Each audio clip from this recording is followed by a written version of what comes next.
طبی شہر، مغرب میں کوئٹہ، شمال مغربی حصے میں زیارت اور سنجاوی، جبکہ مشرق میں دکی اور کولو کے علاقے موجود ہیں۔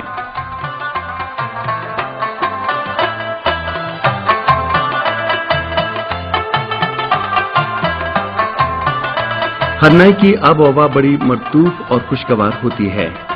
یہاں مانسون کی بارشوں کا تناسب کافی زیادہ ہے۔ بارشیں ہو جائیں تو بنجر زمین اور خشک پہاڑ سرسبز و شاداب علاقوں میں تبدیل ہو جاتے ہیں۔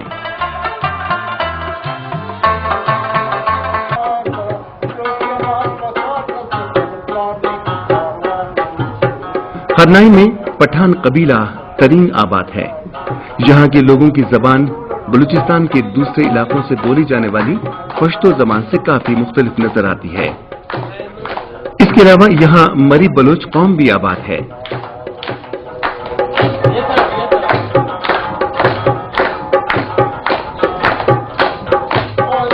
اس علاقے میں بسنے والے لوگوں کا رہن سہن، میل ملاپ، شکل و صورت، لباس، روایتی پگڑی اور ثقافت آپس میں کافی مماثلت رکھتے ہیں۔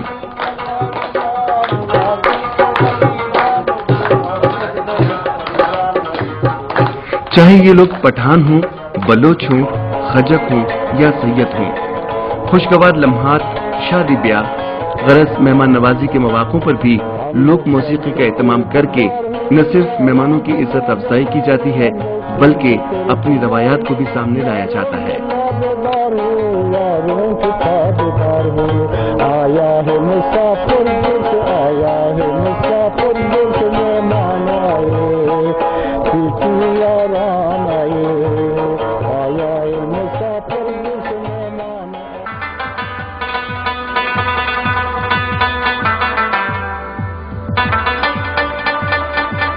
ہرنائی چونکہ سرسبز وادیوں اور چشموں پر مشتمل علاقہ ہے، جہاں سرکان کا چشمہ بھی قابل ذکر ہے، جو عجیب اور حیرت انگیز کہانی پیش کرتا ہے۔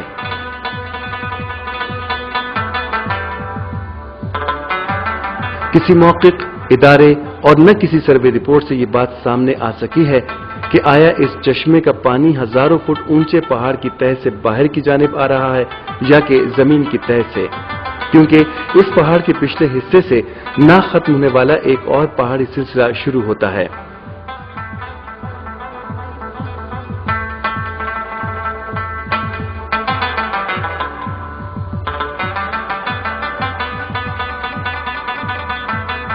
اس پانی کا مشاہدہ کرنے سے پتہ چلتا ہے کہ اس میں گندک کے اجزاء شامل ہیں۔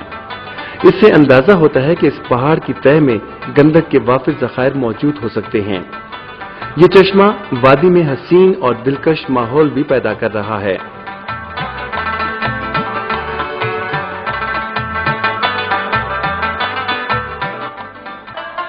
موسیٰ خان اور گل مکئی کی قدیم رومانی داستان نے اس علاقے کو تاریخ کی کتابوں میں محفوظ کر دیا ہے۔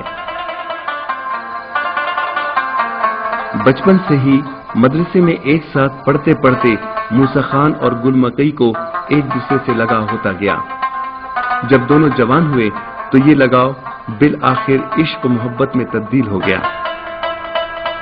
موسیٰ خان اور گل مکئی کی ایک دوسرے کے لیے قید و بند کی مصیبتوں اور قربانیوں نے ان کی داستان کو اتنا مقبول بنا دیا کہ آج کے دور میں ان کی رومانوی کہانی نہ صرف کتابوں کی زینت بنی بلکہ ان پر لوگوں نے ڈرامے اور فلمیں بھی بنائی۔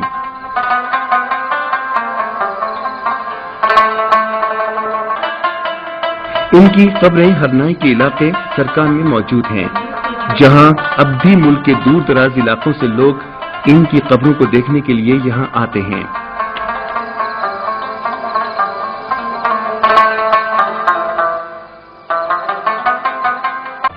یہ علاقہ معدنیات، کوئلے کی کانوں، تیل اور گیس کے بھاری ذخائر کی موجودگی کے حوالے سے نہ صرف صوبے اور ملک بلکہ بین الاقوامی سطح پر بھی تاریخی اہمیت کا حامل رہا ہے۔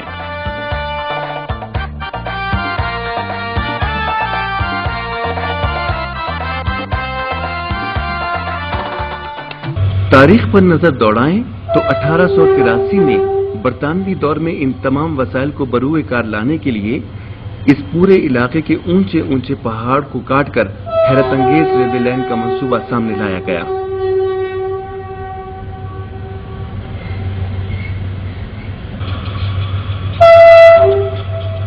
1884 میں باقاعدہ سبی سے ہرنائی، ناقص، شارک، خوست اور بوستان سے ژوب تک تقریباً 300 کلومیٹر کی طویل ریلوے لائن کو تاریخی اہمیت کا حامل بنا دیا، جس نے دنیا کے مائناز ریلوے انجینئرز کو حیرت زدہ کر دیا۔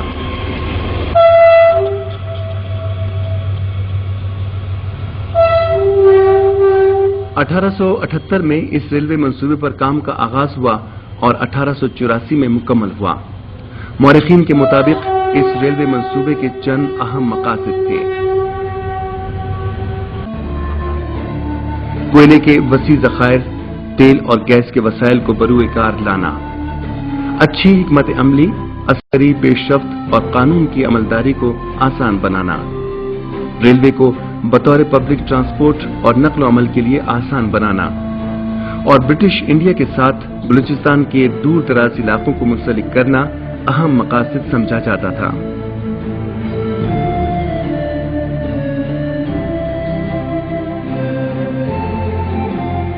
محققین، سیاح، قلمدان اور ریل کے شعبے سے وابستہ تکنیکی ماہرین نے چپر رفٹ جیسے منصوبوں کو اپنی کتابوں اور دستاویزات میں بڑی اہمیت کے ساتھ زندہ کیا ہوا ہے۔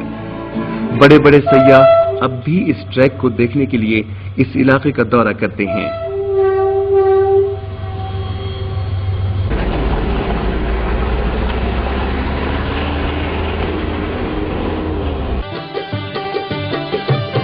ہرنائی معدنیات اور قدرتی وسائل سے مالا مال علاقہ ہے۔ ماڑی گیس فیلڈ اور تیل کے کنویں کی دریافت ابھی شروعات ہیں۔ اہم بات یہ ہے کہ یہ پورا علاقہ کوئلے کے بے پناہ ذخائر سے مالا مال خطہ ہے۔ ہرنائی سے ناقص، شارک، خوست اور زردالو تک کا ہزاروں فٹ اونچا اور 65 کلومیٹر طویل سرغر اور تورغر کا پہاڑی سلسلہ کوئلے کے ذخائر سے بھرا ہوا ہے۔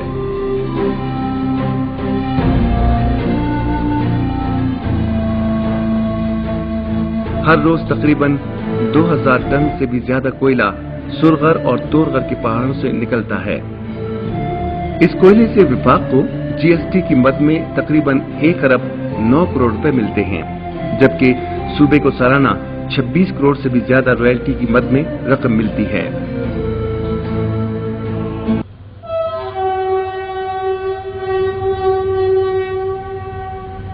چونکہ ہرنائی سبی سے بذریعہ ریلوے لائن منسلک رہا ہے اور یہاں سے سندھ، پنجاب اور ملک کے دوسرے علاقوں تک کوئلے اور سبزیوں کی تجارت اور لوگوں کی نقل و حمل بذریعہ ریل بہت سستی اور آسان تھی، لیکن جنوری 2006 سے ریلوے سروس کی معطلی سے محکمہ، تاجر طبقہ اور عام افراد شدید مسائل کا شکار ہیں۔ تجارتی طبقے کو بطور کرایہ ایک ٹرک پر 25,000 تک کا نقصان پہنچ رہا ہے، جبکہ محکمہ ریلوے کو سالانہ کروڑوں روپے کا نقصان پہنچ رہا ہے۔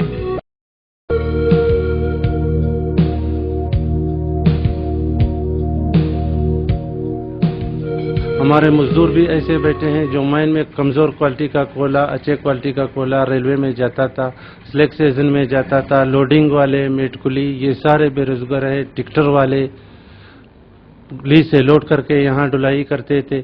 اب یہ سارا نقصان علاقے کو کروڑوں روپے کا ہو رہا ہے، تقریباً 20-25 ہزار روپے کا فرق ہوتا ہے، اور ویگن میں 24 ٹن کوئلہ چلا جاتا تھا، ٹرک میں 20 ٹن چلا جاتا ہے۔ ادھر سے ہم ٹرین پہ کوئلہ سپلائی کرتے تھے پنجاب کے مختلف علاقوں میں، سندھ کے مختلف علاقوں میں۔